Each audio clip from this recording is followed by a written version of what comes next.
everyone in the audience, we want you to type out the first word that comes to your mind when you hear the term AI, The term AI. artificial intelligence. What comes to your mind?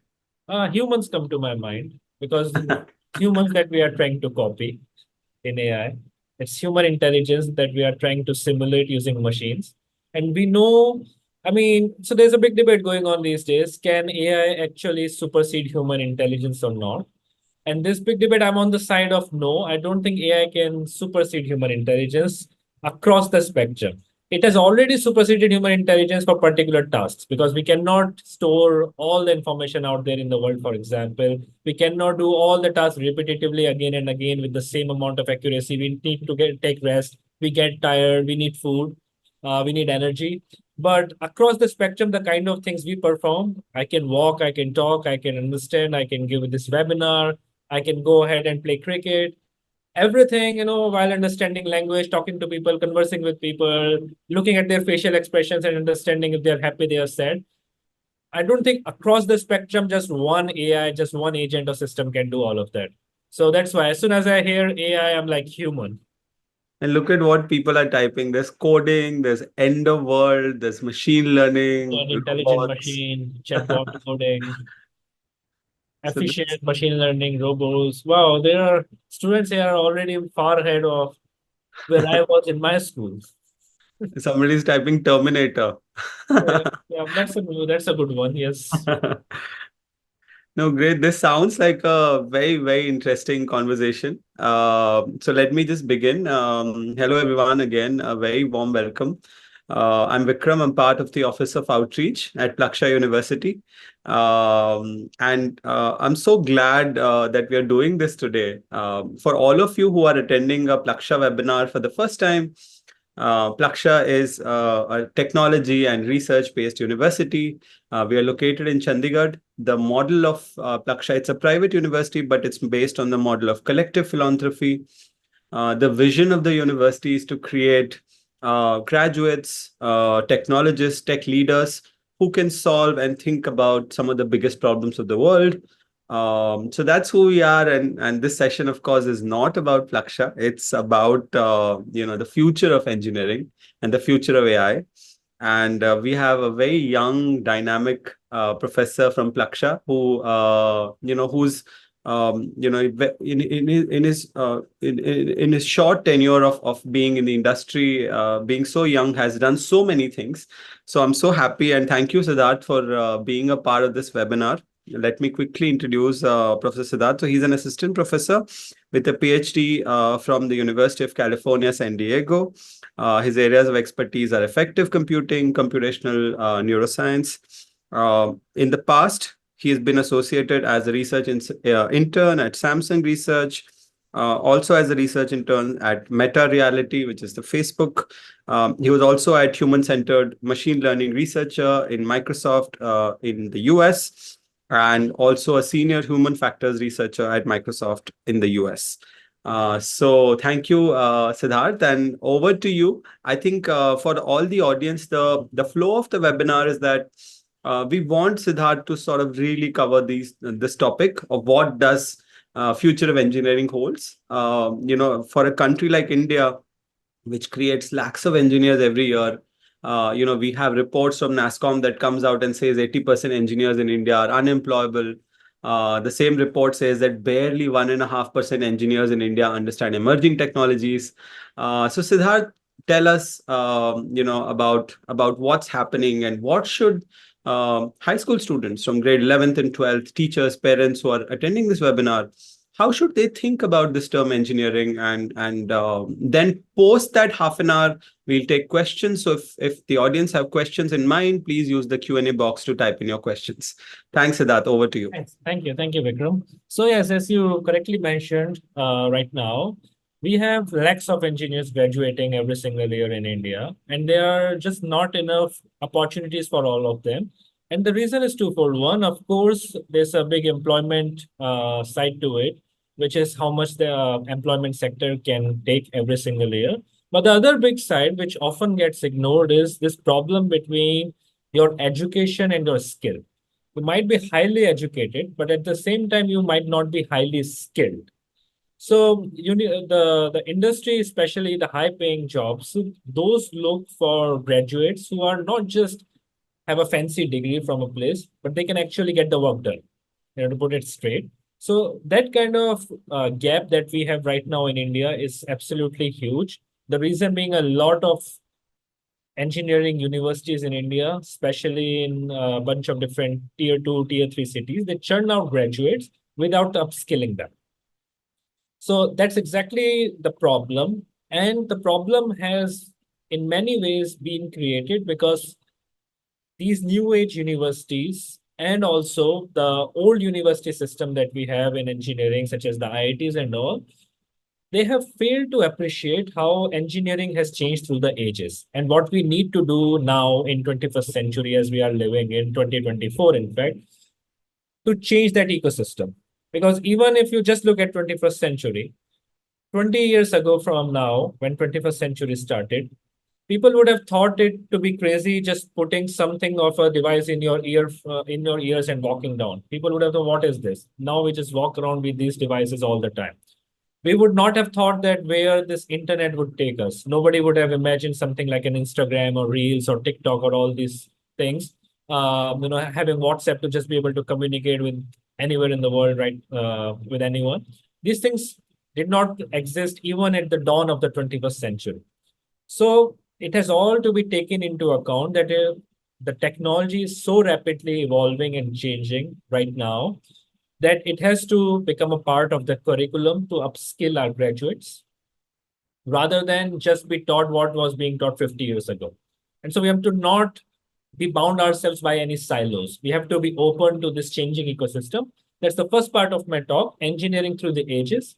And the second part of the talk will merge from the first part to the second part quite smoothly is artificial intelligence, which is this big new concept. Some people are fearing, some people are really appreciating it, but most of us are kind of on the tenterhooks about the promises of AI. We know for sure that it will absolutely transform it, and in fact, it is already transforming how we work, how we can be more productive.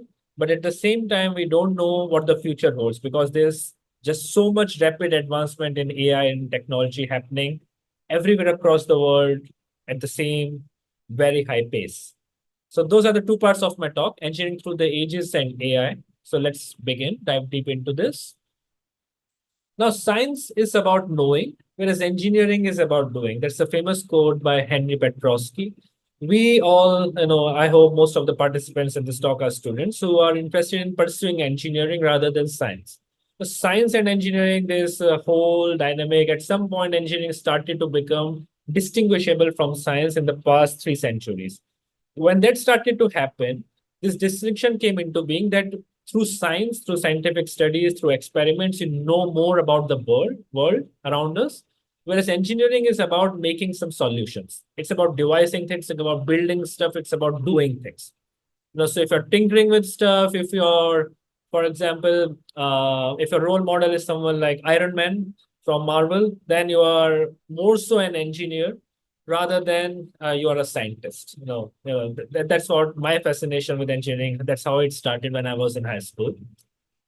So science is about knowing, engineering is about doing.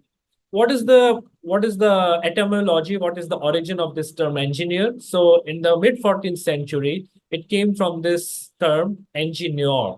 It was a French term that came from Latin, which meant constructor of military engines. Reason being, at that time, to be able to build stuff and to be able to really attack your enemy, which was the main preoccupation in that time in Europe, that was with building engines, military engines. So engineers came into being through being able to become better inventors and designers, so that how you could kill people. No, that's how that's the origins of this term engineer or engineer in Latin, in late Latin. But that does not mean that engineers did not exist before the Middle Ages. So can anyone on the chat right now tell me the first example of engineering? What would that be from history? Some engineering example, some engineering marvel or architecture that has still survived. So bow and arrow sure, yes, of course. Those people who invented bow and arrow or wheels, as someone just pointed out, those have still survived in different ways. But yeah, I was looking for this answer by Sandeep and Yakshi. It's the pyramids.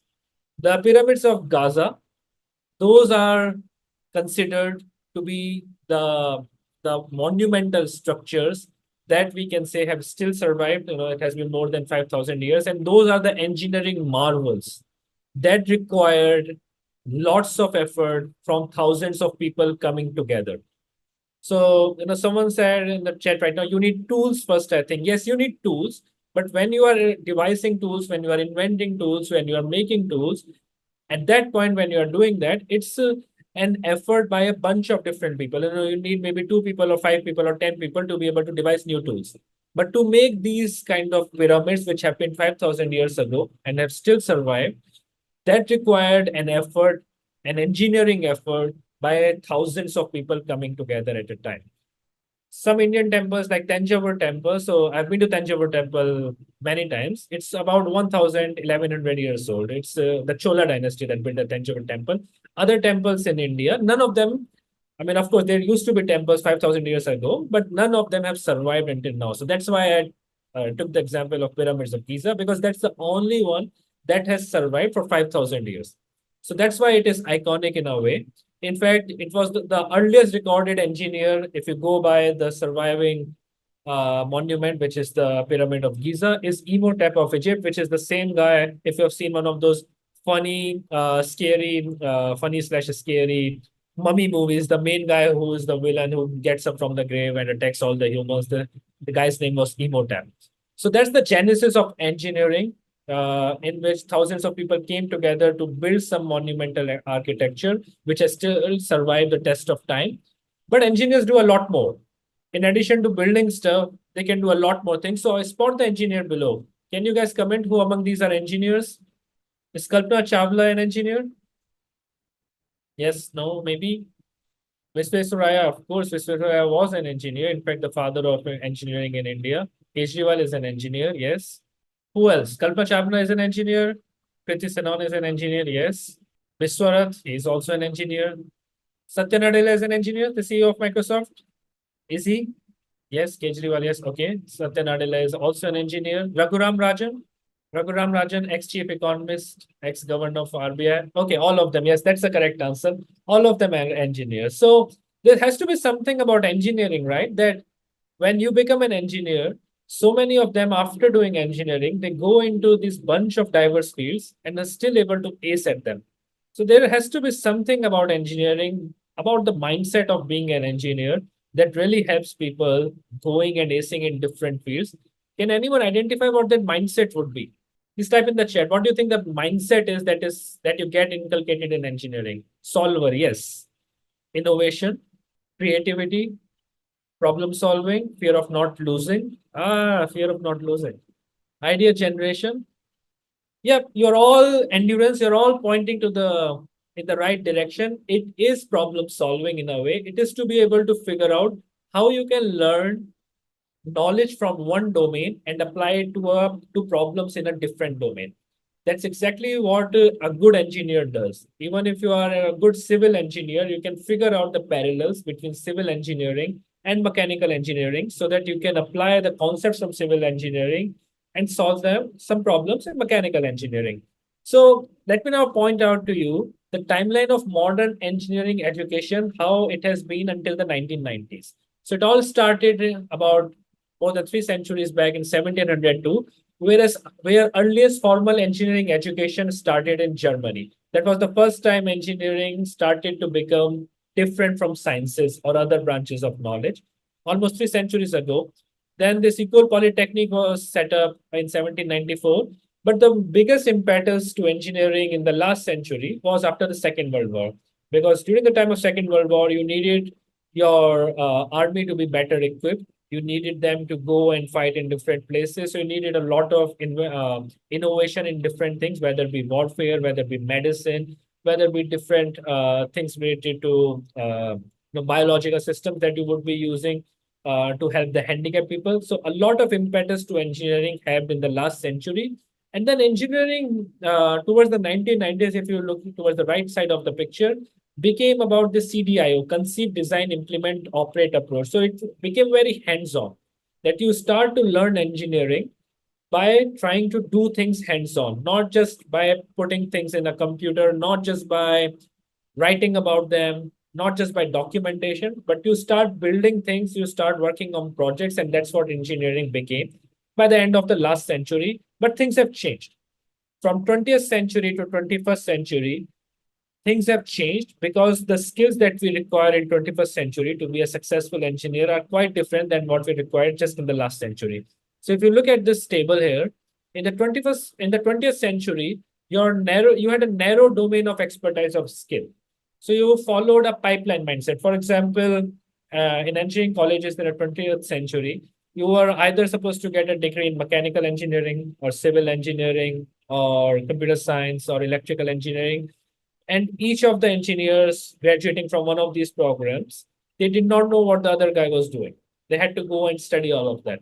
Whereas in the 21st century, we need engineers who have a much broader and diverse skill set. We should be able to throw them into any kind of situation out there in the world. That they should be able to have those learnings and be applied into that new situation. It cannot be about, I'm just a mechanical engineer now, I cannot work with computers anymore. It has to be about, I can apply my domain knowledge that I have received in my major, but to any problem out there in the world. In the 21st century, you were working on solving the problems of today, which were the problems of 20th century. But in the 21st century, you are being equipped to solve grand challenges. So you are being equipped to solve these bigger problems such as global warming, such as problems of precision and sustainable agriculture, such as problem of making sure that everybody in our great country gets access to safe and clean water. So these grand challenges that require engineers not just from one domain, but they require people from computer science background, from AI background, from biology background, from data science background, and all of them have to come together and work with each other, which brings me to the next point. In the 21st century, you had engineers working within their own system, within their own established solutions. However, in 21st century, we want engineers to collaborate. We want you to collaborate not just with engineers. Of course, collaboration with engineers from diverse skills is needed, but we also want you to collaborate with people in the government, people in policy making. We also want you to collaborate with people in social sciences who actually collect data on the ground for you. We also want you to collaborate with people who are decision makers. We also want you to collaborate with people who are managers because they would be managing the bigger projects that you would take to them. So you have to be a collaborator and you have to make those networks. And finally, in 20th century, engineers worked on minimizing risk in whatever they are doing, whereas in 21st century, you have to work on finding solution and new pathways irrespective of the risk. So that's what distinguishes the kind of engineers that we are trying to build at Plaksha in the 21st century from those from the 20th century. And that's the Plaksha model of engineering. So it's to provide you transdisciplinary education for a modern day engineer, which means you should have diverse modes of learning. We have a lot of different modes of learning, such as in-class learning, but at the same time, lots of hands-on work, lots of tutorials, lots of working through projects, lots of learning through field trips and all. There's lots of experiential learning. We have lots of studios on the campus, such as the Makerspace, such as Grand Challenger Studio, entrepreneurship courses. We just launched a new minor in entrepreneurship. So a bunch of different learning, not just in the classroom, but also the outside the classroom in the larger ecosystem at Plaksha University in the labs that we have. We have access to industry experts. A lot of the founders of Plaksha are big leaders in the industry. So we have access to them to be able to figure out what exactly is it that we should prioritize at what time. We have personal development and civic responsibility that is inculcated inside you because you cannot really be a good engineer if you're not a good citizen.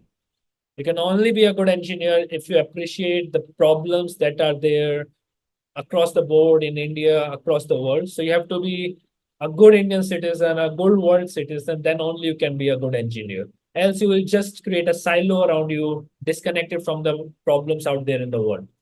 We have world-class resources such as the Communication Studio and Thinking Lab called CTLC at Plaksha University, because when you are an engineer, it is not just about building solutions and deploying them, it's also about communication. How do you communicate those solutions to different stakeholders, bring them on board to be able to level up your work? So those are the skills that are required in 21st century. And we have some great resources at Plaksha to be able to inculcate those. Now, how do we realize this model? Now, it's great to talk about all the resources that we have, but how do we realize all of this in the real world? I think that's where the courses that I teach related to AI come in, because I show a lot of examples about how the projects that students do with me based on learning from the class, that they can then take ahead and build startups or take to the society and work with the society to bring these AI projects out from the classroom from Plaksha University and deploy them out in the world. So that's where AI comes in. AI, which you guys all have so many comments about what's the first word that comes to your mind when you think about AI. But literally, AI is transforming everything. Every single field that we can think of is being transformed by AI these days. So before we talk about artificial intelligence, which is AI, let me first talk about intelligence in general. So what is intelligence? Any ideas, guys? What is intelligence? Just put like one or two words in the chat. What do you think? What is intelligence? Smartness, okay. Smartness, ability to communicate, yes. Ability to do work, presence of mind, ability to think, power of brain, logic, a lot of other things, CQ, IQ, ability to discriminate. You guys are absolutely right. So if let me summarize what you guys were saying. A lot of you were saying about the different abilities to understand, to think, to be able to solve problems, to be able to communicate, to be able to do something new, to be able to work, to be able to be creative. All of this is what we think of as intelligence. I absolutely agree with you because this is what we think as human intelligence, right? We are all human beings, we think, we create new stuff, we respond to different situations differently based on how the situation is. So we are very contextual. We also love to communicate what we are doing. So that is all what encompasses intelligence. You guys are absolutely right. Intelligence is the ability to learn, reason, and solve problems, achieving certain goals. That's what humans do in the context of an uncertain, ever-varying world. So as the world changes, we change how we are responding to a different situation. And then we try to solve problems. We try to reason with the problem or with the things around us or with the world. And we try to learn from our own experiences so that next time when we encounter a similar situation, we can react accordingly, maybe better than we did last time. That's exactly what intelligence is. So I agree with all of you. You guys were absolutely right. This is one of the definitions of intelligence. Now, a fun question. Have you guys seen the movie The Imitation Game? Nobody has seen The Imitation Game? No, yes, no, no. Okay, no worries. So let this be a small homework for you guys. At some point, you don't need to go and watch it today. But it's a very fine movie. I think just came about like I think maybe 5 or 6 years ago, The Imitation Game. So go and see the movie. But those of some of you who have seen the Game movie, you would have definitely known about the main guy in the movie, which is Sir Alan Turing. So the movie is about him, Sir Alan Turing. What was he famous for? 10 years ago, okay. What was Alan Turing famous for in terms of intelligence? Father of computer science, Turing test. Yes, someone correctly said Turing machine, Turing test. Absolutely, you guys are all correct. So the protagonist in the movie, Alan Turing, was able to give a Turing test in 1950. The Turing test was a very simple test to figure out can machines think or not. So the test was quite simple. On the left, if you see in the image here is person A. And then you have a curtain, for example, in front of the person. And let's say the person is typing on the keyboard. Now, when the person is typing on the keyboard, whatever the person is typing, asking questions or answering them, that's going from the keyboard, the signal is going beyond the curtain to some other person or a computer. So the Turing test is said to be successful if this person A, is not able to tell if behind the curtain, the other entity which is answering the questions and having a communication, having a conversation with person A, if that entity is a machine or a person. So if we are not sure, if I'm having the Turing test with you guys right now, because you're all giving the answers in the chat. So if I'm not sure right now if it is a human being typing the chat while I'm having this conversation, or is it some sort of a chat GPT or some sort of an entity which is not intelligent in terms of a human intelligence, typing in the chat, then you can say I have failed the Turing test. So that was the test. But if I am failing the Turing test, the human being is failing the Turing test, that means that entity, the AI system, is so good that it is acing the Turing test. It is succeeding, it is successful at the Turing test. So that was Turing test, which was given in 1950. If a machine can engage in a conversation with a human without being detected as a machine, it has demonstrated human intelligence. That was the Turing test that was given in 1950. So my first question to you is, can ChatGPT is the Turing test? No. Yes. Yes. No. No. Okay. So I see until now about 70% of you saying no and about 30% of you saying yes. So no means you don't think ChatGPT has aced the Turing test, whereas 30% of you who are saying yes, you think ChatGPT has already aced it. Okay. Follow-up question. Has ChatGPT achieved human intelligence? Okay, no, no, no, no, no, no, not at all. No, not completely. No, no, no, no, no, no, no. Wonderful. I totally agree with you. So let me summarize. About 30% of us believe that ChatGPT can ace the Turing test, 70% do not. But every single one among us, all 100%, we believe that ChatGPT has not achieved human intelligence. I'm totally on board with you on the second one. Yes, absolutely. We all know ChatGPT has not achieved human intelligence. It is not even close. Let's revisit the first question. Can ChatGPT is the Turing test or not? It has. In many research experiments again and again, ChatGPT has indeed broken the Turing test. It has already done it. It has aced the Turing test. Now that means ChatGPT is able to communicate as good as a human being in the range of the Turing test. That does not mean that ChatGPT is as intelligent as a human being. But within the specific limitations of what a Turing test is, ChatGPT has been able to show that it is as intelligent as proposed by Alan Turing. That does not mean it is as intelligent as human beings are. So what we need to do, any one of you can do it. I see all these names, Alicia, Ashish, Athar. You can propose a new test going ahead. An Alicia test, which can maybe sustain the test of time for the next few decades to figure out that if you have aced the Alicia test, that means you have become as intelligent as human beings. Your Turing test is done and dusted now. So we need a new test to figure out how intelligent these machines can become. So it is great at passing tough exams. ChatGPT is great at passing tough exams. It is great at writing convincingly human essays, and it is great at conversing intelligently with us on most topics. However, we all know ChatGPT cannot solve even simple visual puzzles. It cannot understand human facial expression, which we do just like this every single day, so many times. And it cannot even walk around on two legs.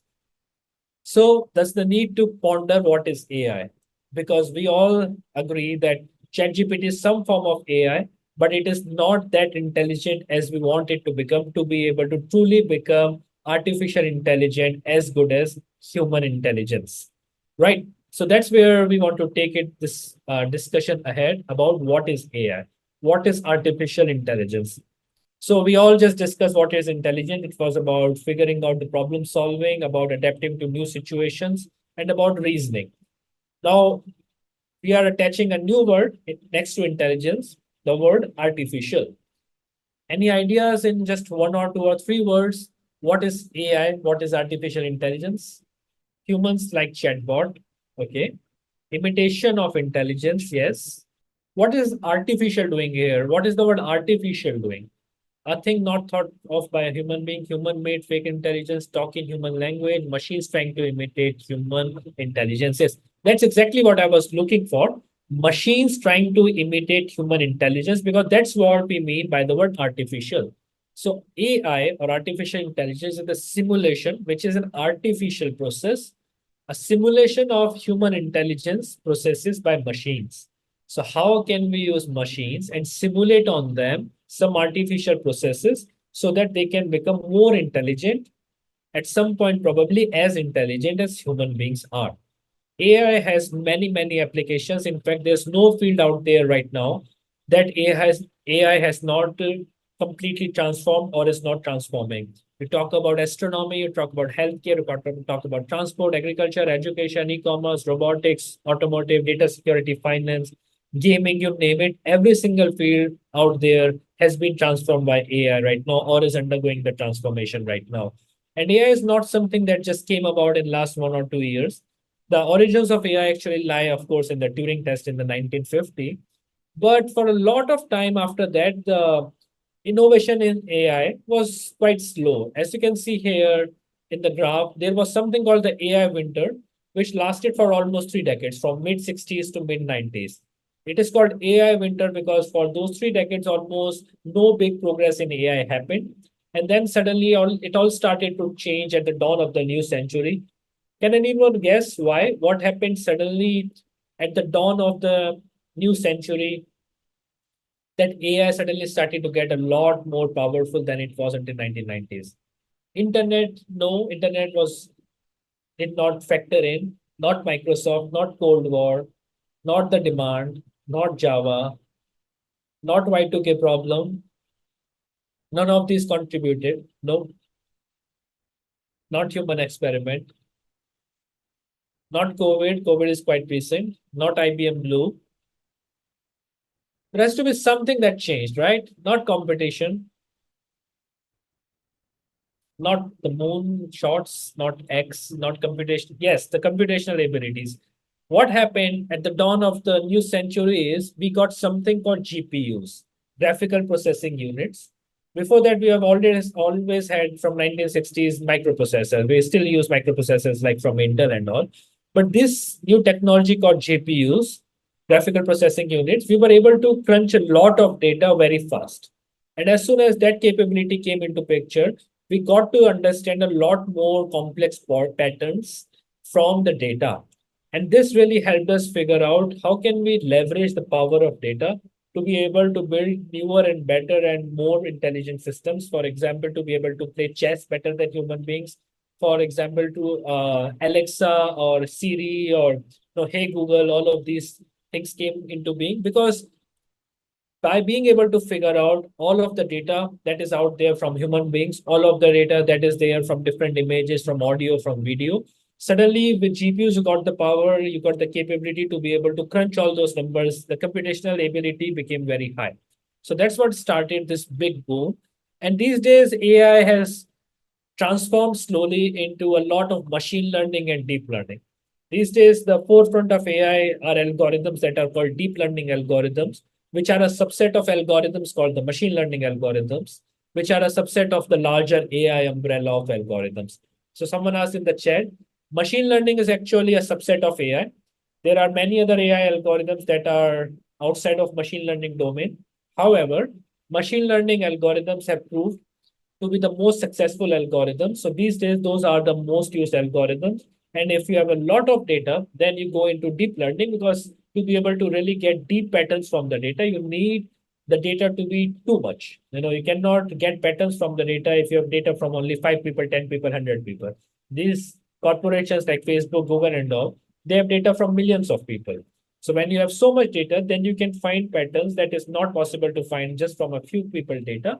And that's why deep learning really excels. That's exactly where it excels by having those GPUs in those data centers to be able to process all this data. Now, there are so many applications of AI just around us. For example, virtual assistants. As long as, as soon as we say, hey, Google, set an alarm for this time, or hey, Alexa, turn on the temperature, or for example, hey, Siri, what will be the temperature tomorrow? All of these things are being recognized with going from what we are seeing in our speech using AI algorithms in the background and then figuring out what decision needs to be made by your smartphone. The next is health insights. If you are wearing a smartwatch, then your smartwatch these days, a lot of them can tell you if you're stressed, your stress level. They can tell you your body battery, how it is draining throughout the day, how your heart is doing, how your heart health is, how your respiration is happening. A lot of these algorithms work on AI. YouTube recommendations. You go and watch a movie from, let's say, some Bollywood movie by Shah Rukh Khan. It suddenly starts giving you 10 more recommendations of other movies from Shah Rukh Khan or from 1990s or the songs around that movie. That all happens because these AI algorithms are trained to figure out what your likings would be. They have data from millions of people, so they can find the patterns that if I'm likely to watch a Shah Rukh Khan movie, I may also be likely to watch another movie from 1990s. So it can show me those kind of recommendations. Same happen from on like Amazon and Flipkart websites and all. I'd go and if I buy a smartphone, it already starts giving me, for example, a laptop to buy, or for example, some sort of speakers to buy, because it has found out those patterns that this guy who's buying, for example, an iPhone is also quite likely to buy an AirPods. So that's how these algorithms learn. Data security. So if you're logging into net banking, it tries to figure out when was the last time did you log in, where did you log in from last time, did you log in from the same device or a different device? Did you log in from the same internet connection or a different one? Did you input your password correctly last time also or not? And then it uses all this information from the past to figure out if it is legitimately you who's trying to log in, or it may be some sort of, some third party, some nefarious activities happening, and you are not trying to log in. Someone has stolen your identity. So data security also has a lot of applications from AI. One more is navigation. I use Google Maps all the time to be able to navigate around the city, for being able to figure out which is the most optimal path to recommend to me to be able to go from my house to somewhere else. That all is being done by AI algorithms, exactly figuring out which path should it recommend. Auto tracking cameras is another one. Lot of cameras, they try to auto track where you are as you move around. The cameras just rotate to focus on you at all points in time and space. So these are all some applications of AI that are around us that we have seen from time to time. We see in our daily lives, and we have not maybe appreciated until now. But behind all of this, there are AI algorithms that are going on. Someone asked in chat, how is AI different from data mining? Data mining would be just figuring out insights from data, but that you can figure out just based on statistics as well. However, if you are really mining data to an extent that you are figuring out those patterns using machine learning algorithms, then it becomes a part of AI. And then you can get many more far deeper insights. For example, using AI, you can build this kind of a business model. Let's say you are a big team in Netflix, you are the AI team in Netflix. Now, at Netflix that some people are likely to not renew their subscription at the end of the month. So, how do you figure out that from these 200 million users that you have, who are these users that may not renew their subscription at the end of the month, and what do you do about it? So that's a big problem, because you really want people to keep on subscribing every month. You don't want to lose these people who had subscribed to you this month when the month ends. So what do you do? So the first thing is you figure out based on the data from all 200 million people, for example, how many minutes are they spending every day on Netflix? Or when they open Netflix, what are the kind of content they try to watch? And are they able to find the content that they want to watch? Or usually they just log in, they see a few things here and there, and they just log out because they're not able to find that content. For example, as well, when these new people, what kind of subscription model have they paid when they had taken that subscription? So you take into account a lot of these factors, which we call features in machine learning and AI. And then you try to figure out from these 200 million users that we have, who are these users that are likely to not renew their subscription at the end of the month. Now, once you have figured out that, okay, maybe from these 200 million, these 15,000 users will not subscribe at the end of the next month, then you can have your customer care team give a phone call to them or send them an email and figure out what exactly is going wrong there. And then maybe nudge them slowly that, hey, we'll try to make the quality better. We'll introduce more kinds of content and everything so that they are still renewing their subscription. They are not canceling it. So that's one example how AI is being used right now in many of these industries and companies to be able to really figure out how to best cater to customers, how to really hook up customers to their product, and so that the customers are renewing their subscription, they are not going off from their platform. But why use AI? Now, these are all AI applications that I talked about. But why do we need to use AI? The answer is data is the lifeblood of all business. There was this big article in The Economist a few years back, which said the world's most valuable resource is no longer oil, it is data.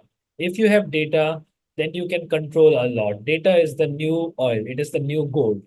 That's why all of these companies who are providing us free services like Google or Facebook or Instagram to be able to make accounts, they're not here, just providing services by doing philanthropy. They are here so that they can get data from all of us. They want to get that data so that they can churn that data and then they can figure out what sort of ads, for example, they should target at us. How they can make sure that we are spending most amount of time on those platforms based on learnings from our own data. So data is the lifeblood of all businesses, and data-driven decisions are the key to success and failure of any business. For example, we just saw how Netflix can utilize AI to figure out which people are likely to unsubscribe, not renew their subscription, and what can Netflix do about it. So this is a game changer if you can build algorithms like this. Machine learning or ML is presently among the most effective ways to recognize patterns in data. So machine learning algorithms, as I just said, are a bunch of algorithms within the larger AI umbrella, the larger AI ecosystem, which you can use to recognize patterns in the data. These patterns could then be used to generate insights that drive decision making. That's exactly what we want to do. We want to make decisions as businesses, as industry, as companies based on data. We don't want to just make a decision because I liked it, and then figure out how it went. We want to use data from the past, from the market, from other companies, from our own company, from our own customers to figure out what is the next product that I should launch. Because I would already using data have an inkling if the product will be successful or not. If I would just launch something because I think that that's good without any data, it might become a total failure, a catastrophe. So data-driven decisions are key. That's where AI, that's where machine learning comes in. And these days, data is everywhere. It's not just businesses that are leveraging data for decision making. Data is everywhere. For example, these days doctors are using insights from biomedical imaging to diagnose patients. For example, an autonomous vehicle may use insights from cameras to drive itself. You all probably already know about Tesla. Investors may use insights from stock data to take buy or sell decisions. All of this, as we talk about right now, is being done based on data. But in this world that we live in, we all know that nothing comes for free. You cannot, have your own pudding and eat it all the time. And because nothing comes for free, there's also a bit of a dark side to AI, to data processing, to machine learning, which is to be able to run all of this data crunching algorithms, to be able to have so much computational capabilities, we need a lot of power. Now, even if you're running these small models on your laptop, you need to go and from time to time charge your laptop, right? Now, think about Facebook. Facebook has more than 1 million users, including Instagram and everything. It might, and WhatsApp, it might have more than 2 to 3 billion users, right? Now, to have so much data, you are somewhere processing all the data, you are somewhere storing all the data, and this is done at huge, huge data centers. These data centers are literally as big as many football fields together at one place, full of GPUs and microprocessors, just crunching numbers all the time. Now, to be able to do that 24/7, day after day, day after day, you need a lot of power. And unfortunately, a lot of the data centers around the world are not sustainable data centers. They are not deriving their power from green sources of energy. So what is happening is a lot of this power that goes into running AI right now have a lot of carbon emissions. If you look at the graph there, you can see training an AI model like a ChatGPT 2 takes so much more amount of has so much more amount of carbon emissions as that of the life of an average American. Now, the average American already has more than 30 times carbon emissions that an average Indian. So you can think how much carbon emissions are going just to be able to train these models out there. We talk a lot about carbon emissions that are coming from air travel, but the fact of the matter is AI and the emissions because of AI have already surpassed the emissions due to air travel in our world. So what if I told you that AI models such as a ChatGPT 2, which has only 1.5 billion parameters, no, it's a small model by today's standards, has already so much carbon emissions, as you can see in the picture. Now consider ChatGPT 3, which has 175 billion parameters, going from 1.5 billion, which is how big the model is, how much processing the model is doing in a way, to 175, more than 100 times difference. Come to ChatGPT 4, it has 100 trillion parameters. So that's billion to trillion, multiplication by 1,000, going from 175 billion to 100 trillion. So many more amount of energy is going to train these AI models, and that's just one AI model. Now think about all the models that are being trained simultaneously by so many different companies and corporations and universities across the world. So nothing in this world comes for free. This is the big point that we all must be conscious of. The carbon emissions to be while being able to run all of this AI is going into a lot of these things, lot of these big different models. So we must be conscious about all of this. But there are, of course, some fun applications that people are making, because we are trying to use AI in leveraging, for example, for filmmaking as well. So on the left is an actual video, and on the right is the same video which has been morphed with AI to make a horse turn into a zebra. These are a lot of different applications that AI can do using algorithms such as GANs, generative adversarial networks, to fool your brain into thinking what exactly you are doing. And there are all these other applications which make AI quite scary. So this is the other side of AI that I'm exposing you to. The first good side of AI was the AI applications in businesses, applications in Hey Google, applications in finance. But this is the other side of AI, which is quite scary. So let me just show you another example. No, so there are two faces here. I hope you can still see my screen. There are two faces here. Can you tell me which of these is real, left one or the right one? One of those has been generated by AI and one of those is real. It's so hard to tell, right? Okay, so you guys are saying left one is real, right is real, left is real, left, left. So most of you think left is real. Some of you think right is real. Let's click on the left one. You are correct. Okay, the left is real. So everyone who said the right is real, they were wrong. Let's play again. So as you can see, again, it generated two faces, one of them real, one of them unreal. This time, which is real? Left, left, right, left, left, left, left, left, right. See, there's no consensus. So most of you are saying left is real. Let's click on the left. Okay, you guys are again correct. But again, some of you did say right. So it's a hard problem. It's not a super easy problem these days to figure out what AI is generating and what actual faces look like. So this is the other side of AI. So many people are using deepfakes these days. So many people are using this for different nefarious activities when it comes to political messaging and all. So this is the other side of AI we must be conscious of when we are talking about AI. So a lot of these things is what I teach in my course, the machine learning and pattern recognition course. So I'll just play a video of the course, and this will give you a good idea about what AI is, where AI is right now, and what at Plaksha you guys will get exposure to when we talk about AI, both in terms of in-class education. At the same time, what all are the different kinds of projects that we do when we talk about AI. Let me make sure that the audio is working. Yeah, it's working. Okay, perfect. Hello everyone, I'm Siddharth, Assistant Professor and Director of the Human Technology Interaction Lab at Plaksha University. I'm here to talk about my course, Machine Learning and Pattern Recognition, which is being taught at Plaksha across all engineering majors. This course deals with the design, analysis, and methodology of algorithms used to recognize patterns in real-world data of any sort, whether images, audio, video, text, financial, speech, biosensing, medical, you name it. This is the foundational course in artificial intelligence, which has transformed the world around us in innumerable ways, like online search, such as ChatGPT, voice recognition, such as Hey Google, set an alarm for 6 a.m., facial recognition systems, such as iPhone screen lock, and cybersecurity, such as securing digital transactions.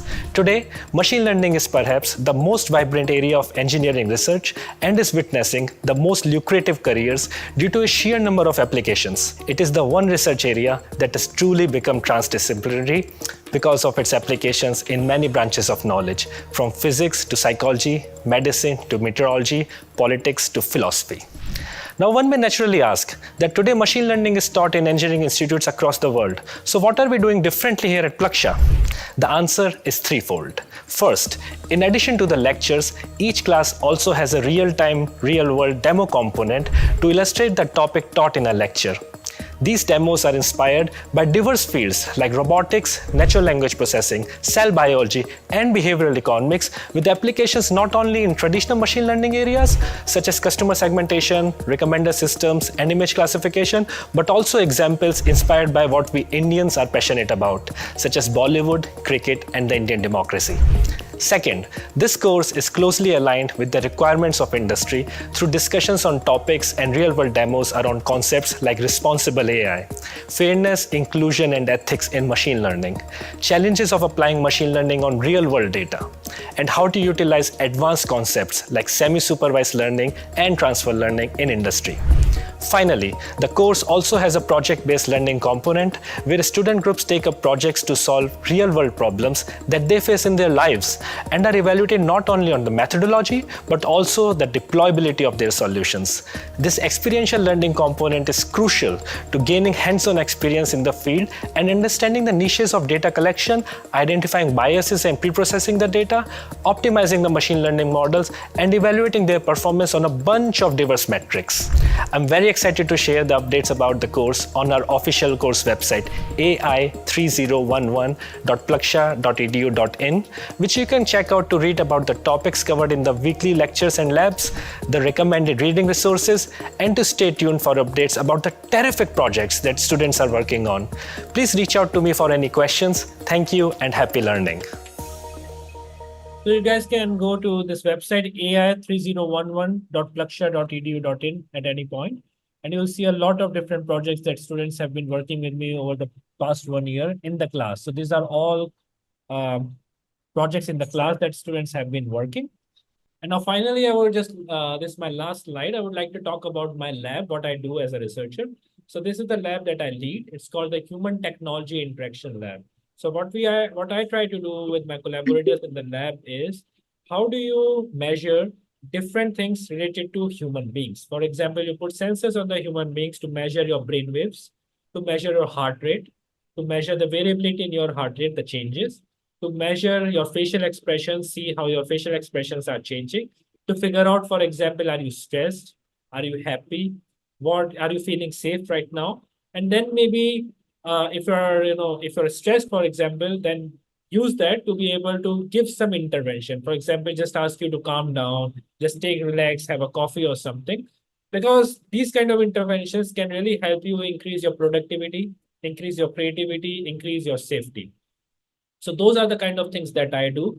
How do you use sensors around you to figure out how you are doing, if you're doing well physically, if you are doing well from mental health perspective, if you are doing well cognitively, and how can we use that information so that we can make you more productive, more creative in whatever you are doing, as well as much more safer. For example, if you are driving right now, we can use sensors around you to figure out if you're about to fall asleep. And before that happens, that you are about to fall asleep, we can just send a message to the car to stop the car by the side, or just alert you by a buzzer sound that hey, we think you are about to fall asleep. So it just wake up, go ahead and drink some water or something. So those are the kind of things that I work around in my lab, which is called the Human Technology Interaction Lab.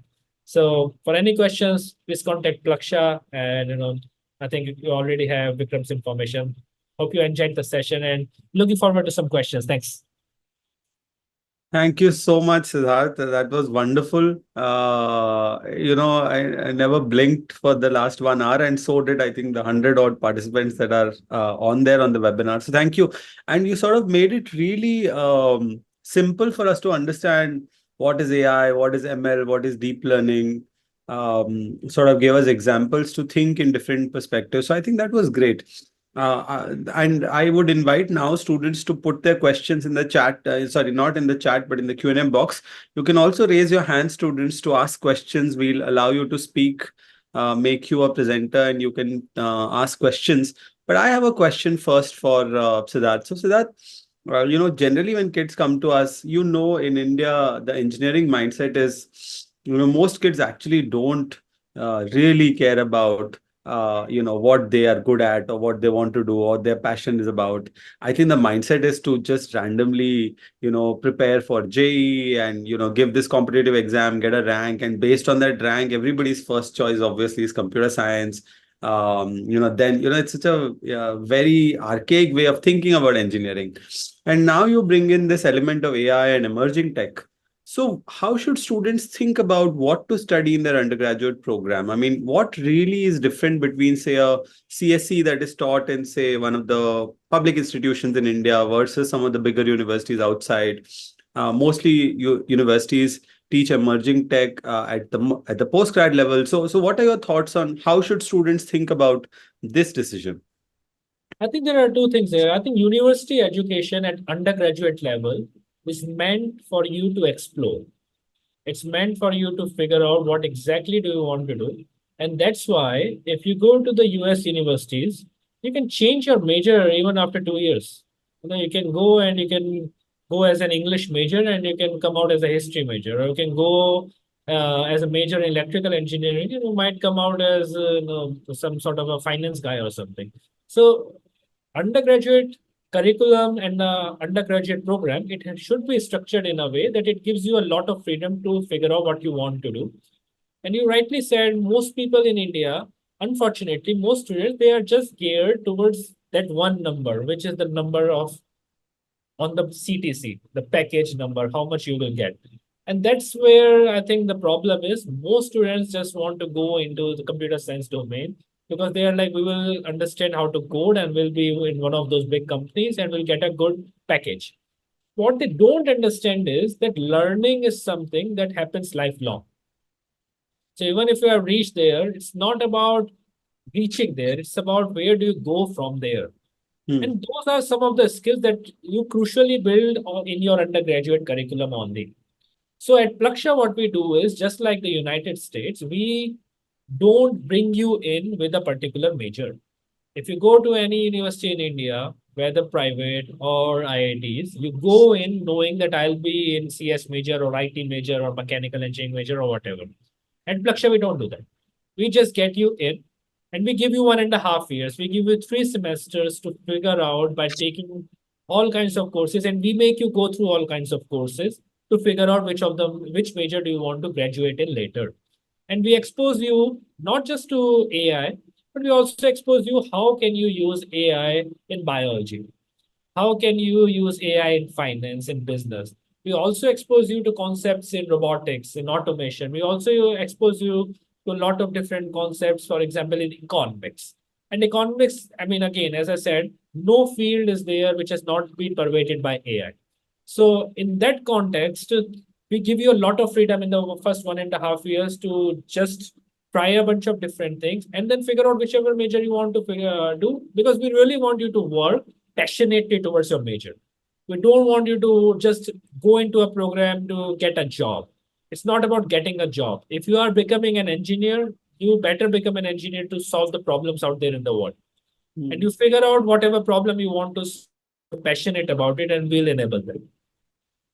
Absolutely. I think that's such a good piece of advice. I tell students all the time, you will get jobs. All of you are good students. You go to good schools, good universities. You're attending this webinar. That is a testament that you want to learn. It's not mandated by your curriculum.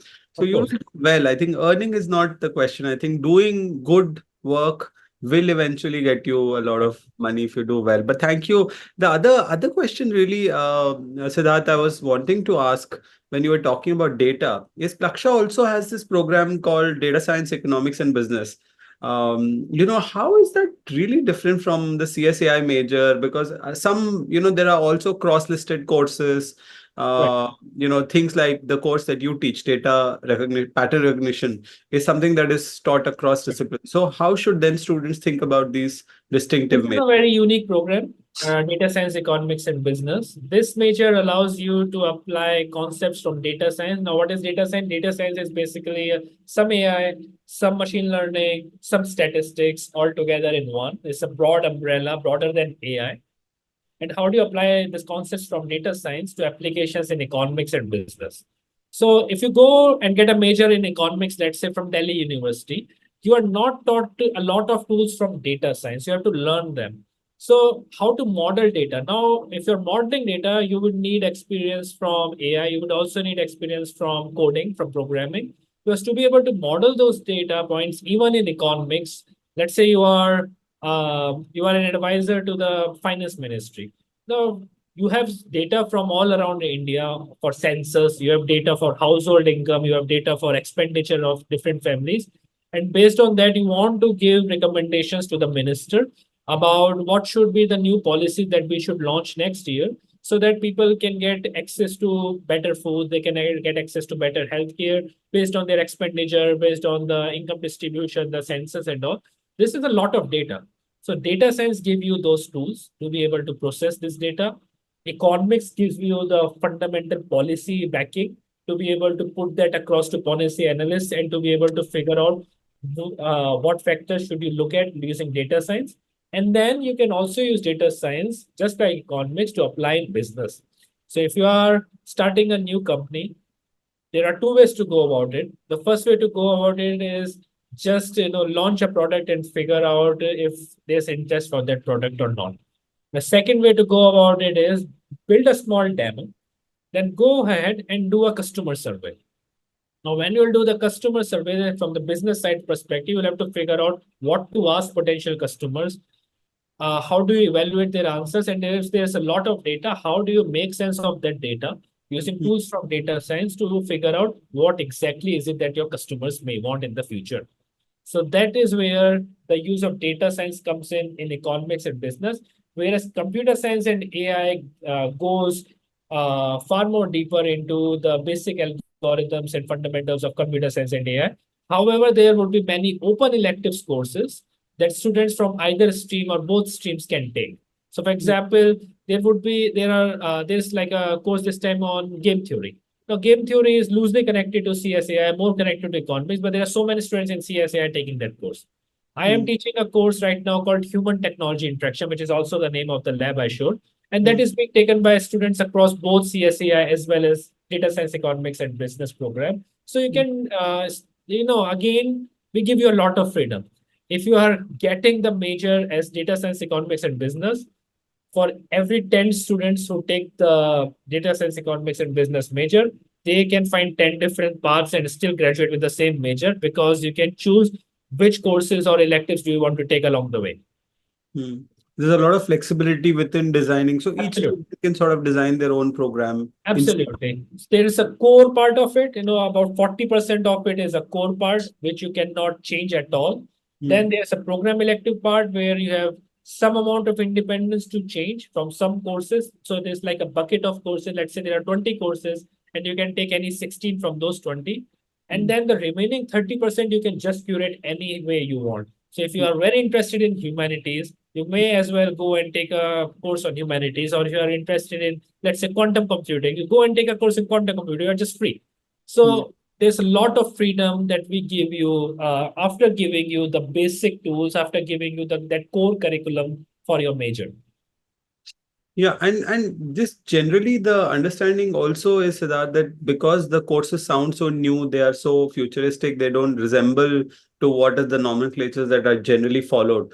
How does the industry think about this? Because eventually I think livelihood is, a lot of kids think about livelihood as one of the most important outcomes of their undergraduate education. So how, you've worked in Microsoft, Meta, I think these are dream companies for most of the students who are attending this session.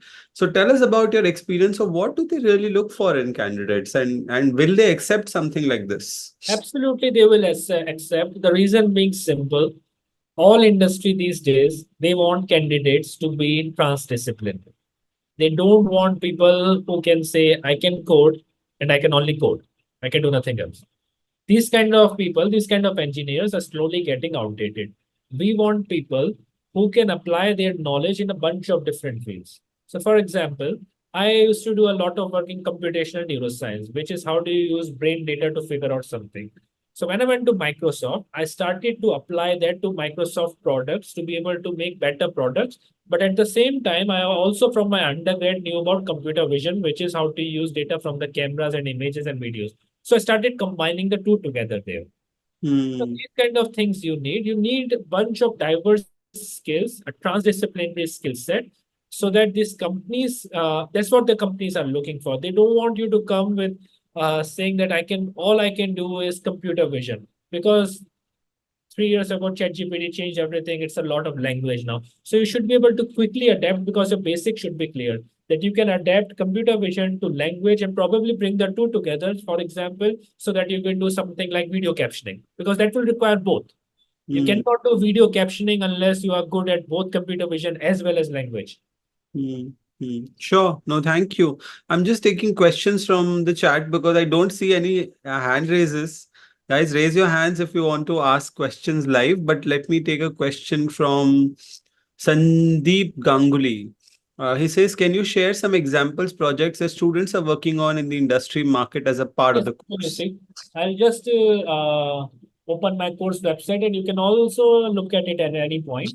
The website is ai3011.plaksha.edu.in. It's on the top left, you can see here. Go to projects and see all these wonderful projects that students have done with me. A lot of the projects are being taken ahead as research projects, and some of them are also going towards business. So these are the projects students have been doing with me over the last 1 year. I've taught the course twice, so you can go and see different projects. Some of these are with speech data for translation, for example, or for going from speech to text. Some of them are using AI for better healthcare opportunities. So, for example, detecting pneumothorax disease in lung images. For example, figuring out abnormality detection using heartbeat sounds. Some of them are very fun projects, trying to build a system that can be Dream 11 and make money. Some of those are projects, for example, to be able to get insights and become better at basketball, better at whatever you are doing in yoga or gym. So a bunch of different diverse projects, all using AI, machine learning. Some of them might be for home credit, like if as a bank you should give credit to this company or not based on their past performance. So you can go to my website and see these bunch of different, I think total of 60 projects, all diverse, all different from each other that students have been working on in the past year, 1 year in my courses. Thank you. This is very helpful, and we'll I'll put just also put it in the chat. that This would side. really help. I was just about to say that. The next question is from Vasu Mittal. Let me see if I understand it right. He says, in which field I should learn something new or to do something innovative except theoretical learning in engineering? I think this maybe his question is about theory versus practice, and what how much part of it is there, and is there a field which has more practical learning than theoretical because maybe he doesn't like theory. I think that's Right, of so course. correct See, me if I'm wrong. Right. depends from field to field. You're absolutely right. There are some fields, for example, if you talk about theoretical physics. Now, the word itself is theoretical physics. So, you're working on black holes or something. It's just not possible for us to send a spaceship right now to our next nearest black hole. So, that is more theoretical. Then that is practical. Then that is applied. But when it comes to AI, when it comes to a lot of research that we do at Plaksha, we try to take the two together. So, it is in classroom that you study the theory, and then in lab when you start applying it, in the projects when you start applying it. So what it's not about any one field, but I think as we saw what engineering is about solving problems. Now engineering is not just about thinking about problems, it's not about thinking about solutions but solving them.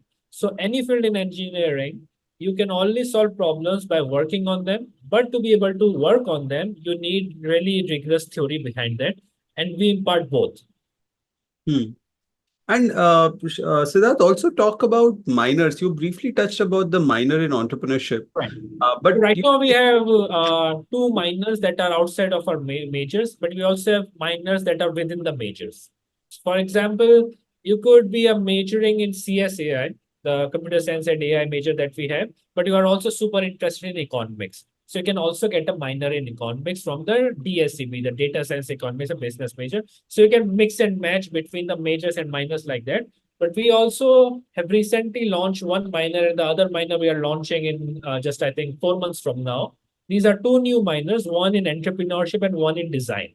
So along with your degree, the major that you are in CSA or robotics or DSCB, data science, economics, business, you can now also, if you are very curious and you are very interested in opening your own company, if you're very interested in entrepreneurship, you can also do a minor in entrepreneurship and take a lot of different courses in innovation, in leadership, in business, in finance, in being able to pitch your ideas. And then you can also, that will also help you really easily, smoothly transition into forming your own company, your own venture. Hmm.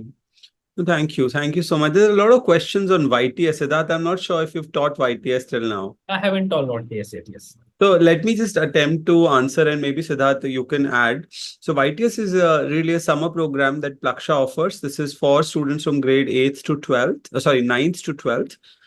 It's a 2-week program. It really is about solving problems and building things. If you're passionate about tinkering, you don't have to be a student who loves sciences, or there's no such compulsion on subjects or academic requirement. YTS is really a fun program. We get students from across the country. It's been about 7 years that we're running the program. So if you want to sort of experience what engineering, design, interdisciplinary studies means at Plaksha, you can explore YTS. It happens in June every year, and the details will be on the website. Okay, there's a question from a student, Shashwat. I'm not a good student. Oh, that's not a good start, Shashwat, but okay. Because it's very hard for me to study and score good marks in exam, but I'm interested in AI, robot, games, YouTube, and new gadgets. So is Plaksha the place for me? I think what Shashwat meant in the first part of his question was maybe he's not very good with marks and scores, and he likes, yeah. See, at Plaksha, the rigor, academic rigor is a big part of our program that we want to inculcate. So, and there is literally no two ways about that. So, we want our students to be academically very rigorous. We want you to be really good at entrepreneurship for sure. We want you to be good at building things in AI and robotics and projects and all. But at the same time, we will never compromise on the rigor that needs to go in theoretically to be able to do all of that. So that academic rigor, there's no substitute for that at Plaksha. Yeah, I think the key that we look for even in our admission process is students who've we won't ask you to have like a 99.9, right? But we generally want you to have performed above average in academics, consistent performance in courses like mathematics, physics, because we want you to have performed in school above average, but at the same time, don't consider that coming to Plaksha will be a smooth journey. It will just be about projects. Even here for 4 years, we're just telling you right now, and for 4 years, it would also be academically quite rigorous. Yeah, absolutely. And Shashwat, why don't you come and visit the university and talk to some of the students, understand the kind of experience they're having that might help you place where Plaksha is in terms of the experience. There's a question from Vakil Arora. Can you please elaborate on how students can benefit from various partnerships Plaksha is doing? Did you want to take that, Siddharth, or should I? I think you can take the partnership with the different schools, I believe. Sure. So, I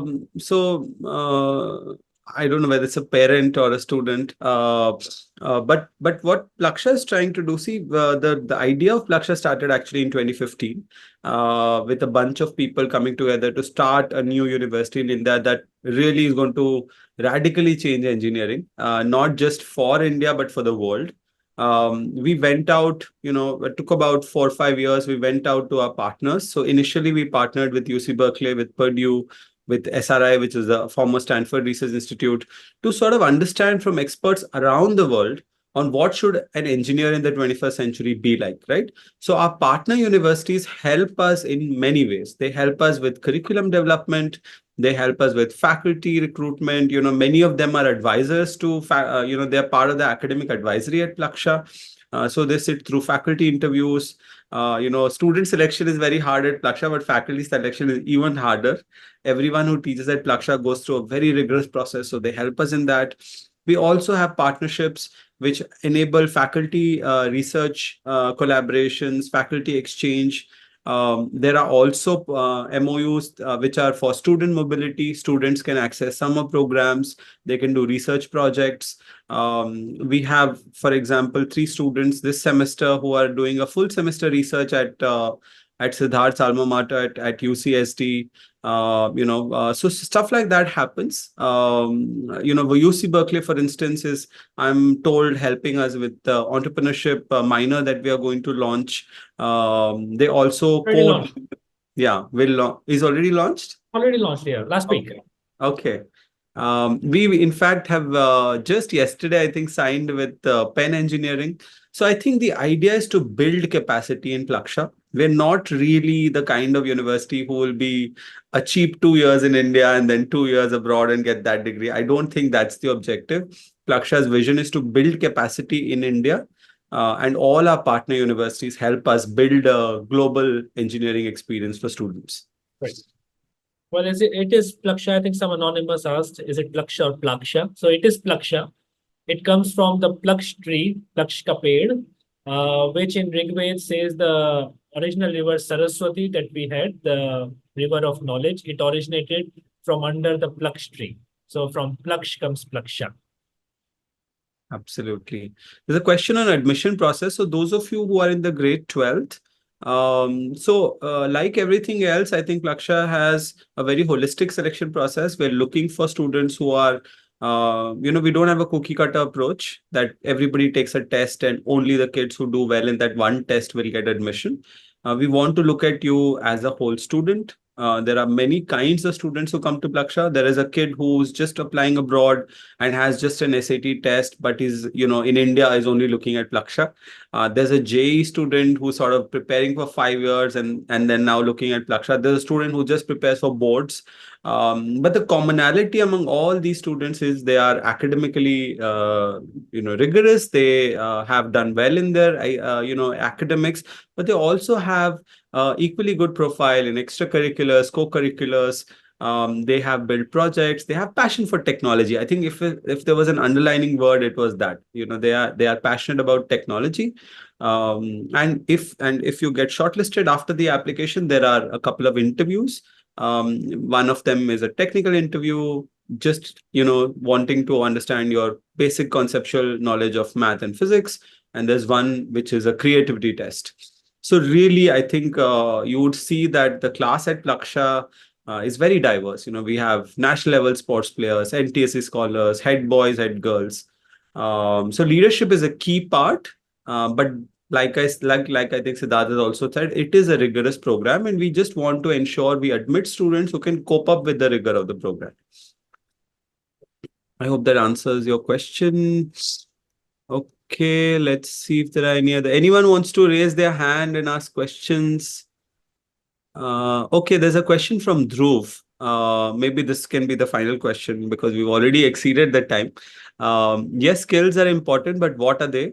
Rather, what to do to make my first year productive, which will be a differentiator among many. Any tips on first year productive? Yeah. So see, if you are wherever you are in your first year in undergrad, the first thing to understand is it's only the first year. So you don't need to start diving into everything. First year is actually to explore. So by productivity in first year, I think what it means should be to figure out what exactly are you passionate about. What are your interests in life? Please go in without any preconceived notions. Many people go into undergrad that I really only want to get a degree in computer science because I love coding. So please don't go in with that. Please go in with a very open mind and just try to sit in different courses.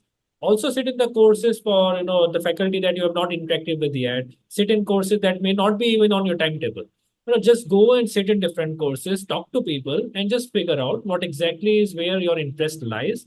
Once you have figured that out by the end of the first year, then you can go much deeper in second and third year for the theory of that with lots of projects. And then you can spend your final year to be able to maybe work in the industry as an intern, for example, really bringing that project that you're working on into reality.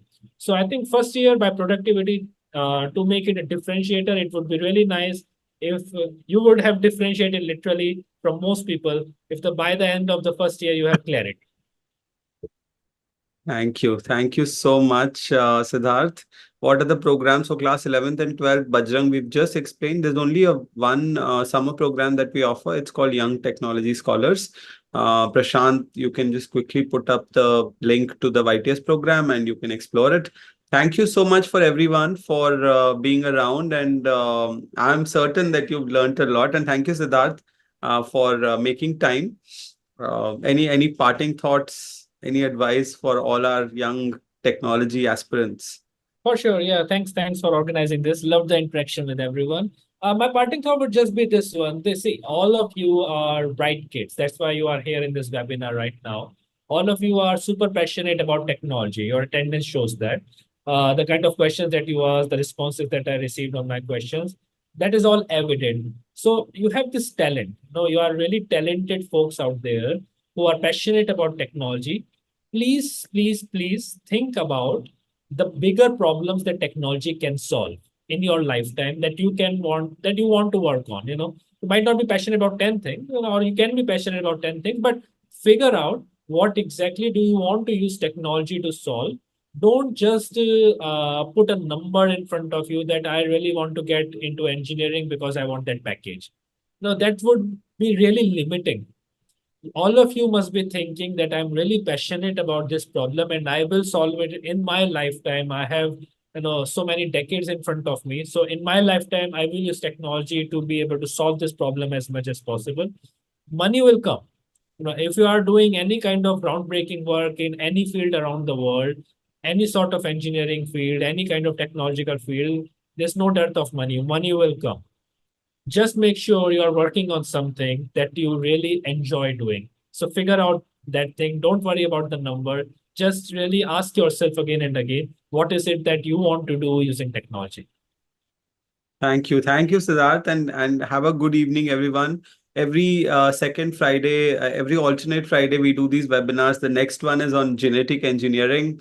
And that's going to open the Pandora's box for all of you on what, generally biotech is there's such a last, selection for most engineers. Whereas, that's the next thing that's really going to change the world upside down, right? So absolutely do attend that one. That is really going to change the world in this century itself.